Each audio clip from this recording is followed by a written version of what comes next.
Hi. As you can see, I'm still in my rocking chair, but I am feeling a bit better today. Thank you so much for all your well wishes. My setup is still in my lap, but I think I have it arranged where it should be a little less wiggly. Even so, I'll try to be still when the camera's on me. I'm kind of a fidgety girl, but I'll try to be still so that the camera doesn't jiggle so much. Alrighty, grab your favorite cuppa. And let's see what we've got for today.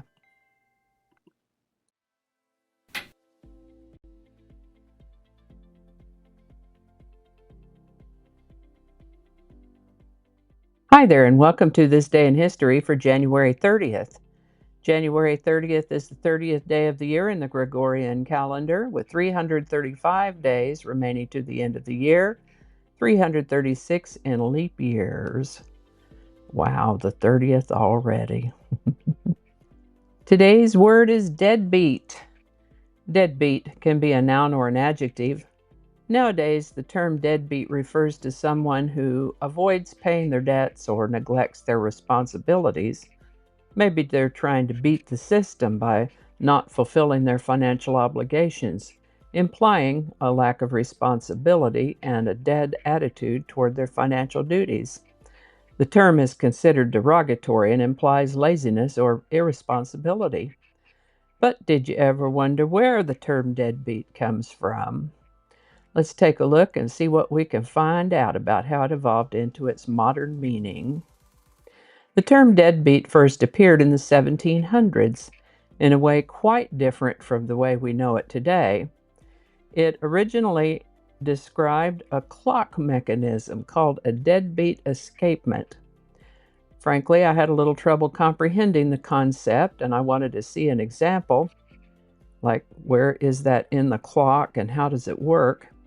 I found several videos on YouTube that show the deadbeat escapement, and I'll put a link to one of those for you. This deadbeat escapement stops the movement immediately without bouncing or oscillating. To keep the beat of the clock on a steady rhythm is pretty important in keeping the most accurate time possible in the movement of the clock's gears. And as I said, I will put a link to one of those in the description so that you can watch it too if you're interested in that sort of thing. By the 1800s, the word deadbeat underwent a metaphorical shift, taking on a new life. People began using the term deadbeat to describe people who don't contribute or pull their weight, a metaphor for something that just stops working, perhaps similar in manner to the way the deadbeat mechanism stops the movement of the gear in the clock. From there, the word deadbeat became associated with financial irresponsibility, referring to people who dodged debts or failed to meet their financial obligations. Doesn't it seem like some people probably work harder trying to dodge their responsibilities than they would if they just did what they were supposed to? Within the last generation or two, phrases like deadbeat dad have emerged, describing absentee fathers, although they can also be deadbeat moms, describing absentee parents who neglect child support. Today, deadbeat is an all purpose insult for someone who refuses to take responsibility, whether it's for their bills, their families, or just even showing up on time. So the next time you hear the word deadbeat, remember, it all started with clocks, but now it's a ticking reminder not to be one. Deadbeat. Today's word deadbeat was requested by YouTube viewer at Roberta Real 7980. Thanks, Roberta. And if you have a word you'd like us to look at, drop it in the comments. We'll check it out. And with that, there's an aromatic herb, a sprawling mat-forming perennial with a fragrance similar to spearmint that grows close to the coast from maritime Alaska down into California. When the Spanish came along in the 1770s, they called the area Yerba Buena, which means good herb. America seized the area during the Mexican-American War in 1846, and on January 1847, Yerba Buena, California was renamed San Francisco, California.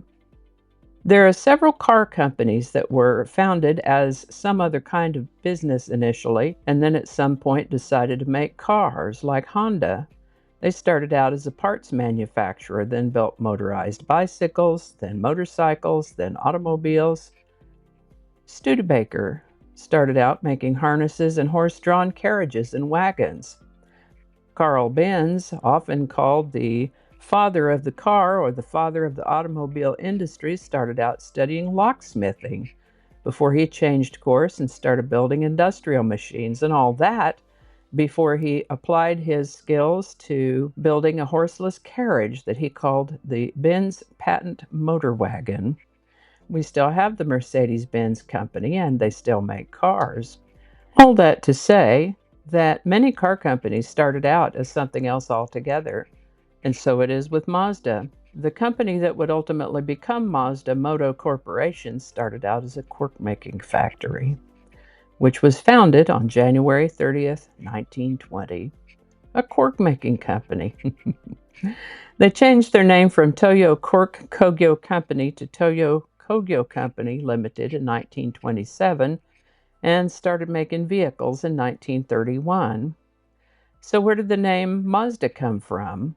Two sources are noted. Ahura Mazda, the god of harmony, intelligence, and wisdom in Zoroastrianism, and the founder's name was Jujiro Matsuda, which seems similar to the word Mazda. How about that? This is the birthday of English drummer, singer, songwriter, and producer, and actor Phil Collins, born Philip David Charles Collins on January 30th, 1951. He had some acting parts as a child and was one of the screaming teenagers of the Beatles' 1964 movie, Hard Day's Night. In the 1970s, he joined the band Genesis and went on to a solo career after that. As so many have, he struggled with a drinking problem, but got sober in 2013.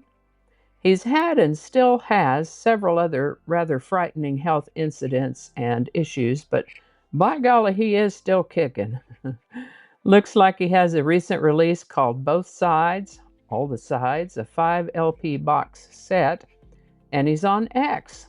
I'll put a link to that in the description too. Happy birthday, Phil Collins. Today's song is One More Night by Phil Collins. It's a lovely soft rock ballad written and performed by Phil Collins and released in 1985 as the lead single from his third studio album, No Jacket Required. This one was Collins' second #1 hit in the United States, topping the Billboard Hot 100 chart for 2 weeks in early 1985, and it hit #4 on the UK singles chart. He thought of it while experimenting with a new drum machine. He spontaneously began singing the chorus, and it just came together. Interestingly, One More Night lacks a traditional hook, which is uncommon in pop music. This may have been a song that would grow on people because one critic initially criticized it, but later praised Collins' soulful but polite vocal style for effectively conveying the longing expressed in the lyrics. After all this time, One More Night is still one of Phil Collins' most memorable hits, showcasing his ability to blend emotive lyrics with a minimalist musical arrangement to create a song that resonates with so many listeners. One More Night by Phil Collins. Link in the description. Well, there you go, January 30th. I think that wasn't too awful. Thank you so much for watching, and as always, until next time, stay curious, be kind, keep exploring. Go in peace, my friends, and I'll see you then. And I think that's going to do it for us today. Thank you so much for watching. Consider subscribing if you haven't already. Feel free to share this video with a link in your email, messaging, or social media. If you enjoy this series, you can check out the playlist that contains these videos. I'll put a link to that in the description. That playlist lives on YouTube, so for other platforms, I'll include a link to my blog page. It's called No Really. You can also find me on Rumble, BitChute, and Odyssey. All those links in that description. Alrighty, that's all I can think of right now. Thanks again, and I'll see you next time.